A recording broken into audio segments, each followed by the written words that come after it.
Sir, आपका बहुत बहुत धन्यवाद कि आप आए। हमें बहुत अच्छा लगा क्योंकि आप हमारे सर्वश्रेष्ठ गरम में हम निकालेंगे थे हमेशा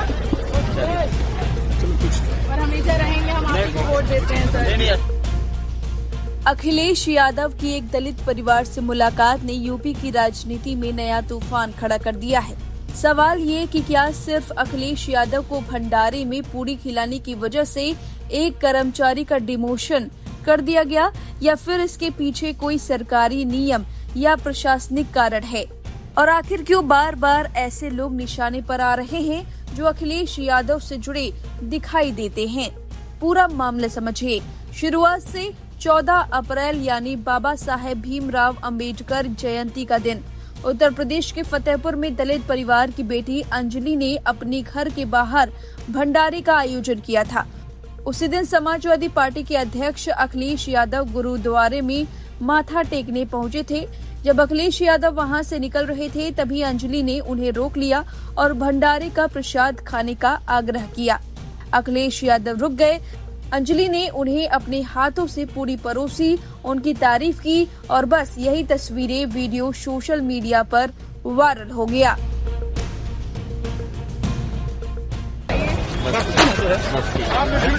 बहुत बहुत सर, आपका बहुत बहुत धन्यवाद कि आप आए। हमें बहुत अच्छा लगा क्योंकि आप हमारे सर्वश्रेष्ठ गरम में हम निकालेंगे थे हमेशा और हमेशा रहेंगे। हम आपको वोट देते हैं सर। हम चाहते हैं आपकी ही सरकार आए और हमारा विकास हो, बेरोजगारी खत्म हो सर। Thank you sir.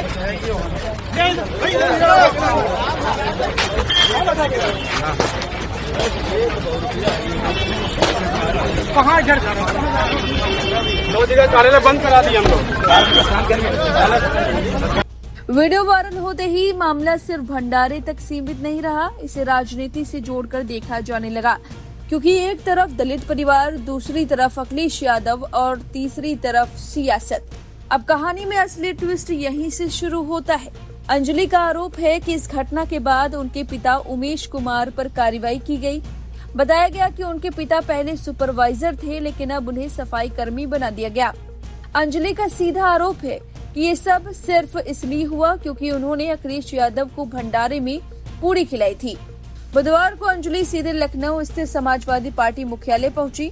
वहां मीडिया के सामने उन्होंने कहा कि अखिलेश जी के लिए ऐसी 100 नौकरियां कुर्बान हैं। अब जरा सुनिए, ये सुनने के बाद अखिलेश यादव ने क्या कुछ कहा। नहीं, बहुत अफसोस है इस बात का कि किसी कार्यक्रम में कोई शामिल हो जाए और हमारा इनसे कोई वैसा परिचय नहीं था।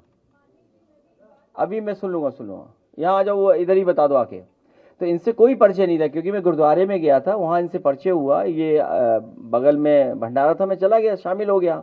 वो बीजेपी के लोग हैं जो करवा रहे हैं, जो इनके पिता के साथ अन्याय कर रहे हैं। हम डीएम से ही बात कर लेंगे, अधिकारी गंगना मिला लेना भी अधिकारी से। अंजलि ने दावा किया कि उनके पिता को जानबूझकर निशाना बनाया गया। उन्होंने इसे धांधली और राजनीति बदले की कार्रवाई बताया। अंजलि अंग्रेजी में एमए कर चुकी है और अब उनका बयान सोशल मीडिया पर तेजी से वायरल हो रहा है। लेकिन दूसरी तरफ प्रशासन की कहानी बिल्कुल अलग है। छावनी परिषद प्रशासन का कहना है कि उमेश कुमार ने बिना अनुमति रक्षा विभाग के अधिकारियों को भंडारे में बुलाया था। यानी प्रशासन के मुताबिक मामला राजनीतिक नहीं बल्कि नियमों के उल्लंघन का है। उनका कहना है कि विभागीय नियमों का पालन नहीं हुआ, इसलिए कार्रवाई की गई। अब यहाँ सबसे बड़ा सवाल यही है कि क्या ये कार्रवाई पहले से तय प्रक्रिया के तहत हुई या फिर वायरल तस्वीरों और राजनीतिक कनेक्शन के बाद अचानक हुई, क्योंकि यही वजह है कि विपक्ष इसे राजनीतिक प्रतिशोध बता रहा है। और दिलचस्प बात यह है कि यह पहला मामला नहीं है। इससे पहले फतेहपुर में ही एक चाय वाले का मामला सुर्खियों में आया था। उस दुकानदार ने अपनी दुकान पर अखिलेश यादव को चाय पिलाई थी। कुछ ही देर बाद खाद्य विभाग की टीम वहां पहुंच गई। दुकान पर छापा पड़ा, चालान काटा गया। वजह बताई गई, चाय एल्यूमिनियम के बर्तन में बनाई जा रही थी। लेकिन मामला यही नहीं रुका। दुकानदार का आरोप था कि बाद में उसके साथ मारपीट भी हुई। डर और दबाव के चलते उसने अपनी दुकान तक बंद कर दी। जब ये मामला अखिलेश यादव तक पहुंचा तो उन्होंने उस दुकानदार को लखनऊ बुलाया। सपा मुख्यालय में सम्मानित किया गया, आर्थिक मदद दी और खास तौर पर पीतल के बर्तन गिफ्ट किए गए ताकि आगे कोई अधिकारी एल्यूमिनियम वाले नियम पर सवाल न उठा सके। और अब विपक्ष इन दोनों घटनाओं को जोड़कर बड़ा नैरेटिव बना रहा है। समाजवादी पार्टी का कहना है कि जो भी व्यक्ति अखिलेश यादव के करीब दिखता है उसे प्रशासनिक कार्रवाई का सामना करना पड़ता है। वहीं बीजेपी और प्रशासन का ये पक्ष है कि नियम सबके लिए बराबर है। अगर किसी ने नियम तोड़े तो कार्रवाई होगी, चाहे वो किसी भी पार्टी से जुड़ा क्यों न हो। फिलहाल जनता क्या देख रही है? एक दलित लड़की जिसने अखिलेश यादव को भंडारे में पूरी खिलाई, फिर उसके पिता का डिमोशन हुआ। फिर वही लड़की कैमरे के सामने आकर कहती है कि अखिलेश जी के लिए 100 नौकरियां कुर्बान। यही वजह है कि ये मामला अब सिर्फ प्रशासनिक कार्रवाई नहीं बल्कि दलित राजनीति, सहानुभूति और सत्ता बनाम विपक्ष की लड़ाई में बदल चुका है। अब देखना होगा कि ये विवाद सिर्फ बयानबाजी तक सीमित रहता है या फिर आने वाले दिनों में यूपी की राजनीति में बड़ा मुद्दा बन सकता है। अब इस खबर पर आपकी जो भी राय है कमेंट करके जरूर बताएं। बने रहिए लाइव हिंदुस्तान के साथ। सर दरअसल कारण ये था कि पिछले दिनों 20 फरवरी को राष्ट्रीय अध्यक्ष श्री अखिलेश यादव जी ने मेरे यहाँ चाय पी लिया। उसके बाद से लगातार मुझे प्रताड़ित किया जा रहा है, मुझे मेरी फैमिली को टारगेट किया जा रहा है।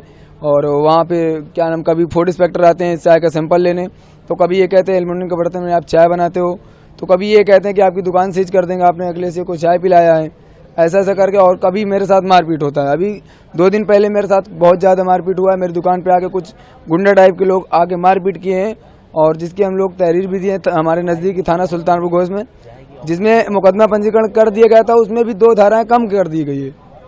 अच्छा, तो टारगेट तुमको क्यों किया जा रहा है? सिर्फ राष्ट्रीय अध्यक्ष जी को चाय पिलाना हमारा महंगा पड़ रहा है, इसी वजह से लोग तुमको प्रताड़ित। जी यही वजह है और कोई वजह नहीं है। जो लोग तुमको साथ मारपीट कर रहे हैं, क्या वो किसी पार्टी से जुड़े हुए हैं? जी वो क्या नाम है, जिला पंचायत सदस्य हैं, भारतीय जनता पार्टी से जिला पंचायत सदस्य हैं। उनका नाम महमूद है। बहुत धन्यवाद कि आप आए।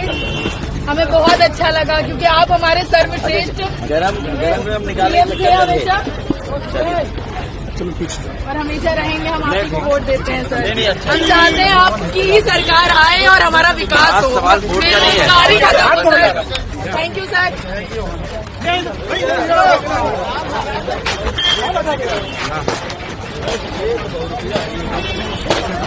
कहाँ घर दो जगह कार्यालय बंद करा दिए हम लोग।